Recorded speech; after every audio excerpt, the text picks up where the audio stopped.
لپارێزگا دووەکەنج ڕێڤەبەرên ناحیان لێک هاتینە گواردن لێن جالیên سیاسی di nava civata parêzgeha Dog da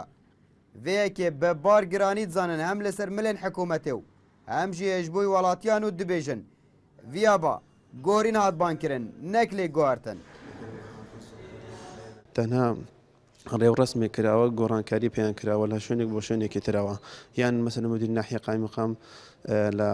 بارێگای مەسەلاً پارێزگا بردویان بۆ شوێنێکی تریانەوە بارێگای پارێزگا بەڵام ئەمە هیچ گرنگی خۆی نییە ئەمە وەکو فراکسیۆنی سەوز یعنی هیچ ئەهمیەتێک بەوە نادێن کە ئەم گۆڕانکاریانە بێتەکردن لە بەڕێوەبەری ناحیەکان و حتا قای مقامەکان.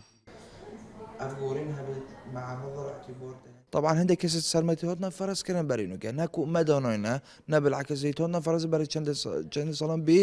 ممکنە ڕأیمە بێتە ستاندن کە ئەف کەسە دی تەمسیلەمە فعلا تەمسیلەمە گەنیۆن نە بس وقت اف بو امر واقع دف ما پیدا بی کو اف امر واقع اف کس هاتنا دست نشان کردن باش اف کس هاتنا دست نشان کردن بت ام رولك تدو هابتن کو اف کس بدينا او جهت ما بتر خلق الولايات دوت هين سەرۆکێ فراکسیۆنا پارتی jî lê civata parêzgeha Dog dibêjîtin çi gorîn bin yan lê guhartin bin tiştekê baş e û baştir e ji nebûnê. چو بربژیر بوومە نهاتنە بربژێرکردن و کەسێکی دەینە جێ کەسێکی بەرکو بریارێکە هاتی دەنێ جهێت وانات لێک هاتینە بێژین لێ گۆڕینژی ئەوە باشی دسانم وەکو ڕایۆ من یا شخصیژی بیتن وەز باوەردکەم کو بارا پتریاشی ڕای هەvە بووە ئەوان بۆ جەنابێتە بەحسکەری باش بەرە پێش بووە نەباشی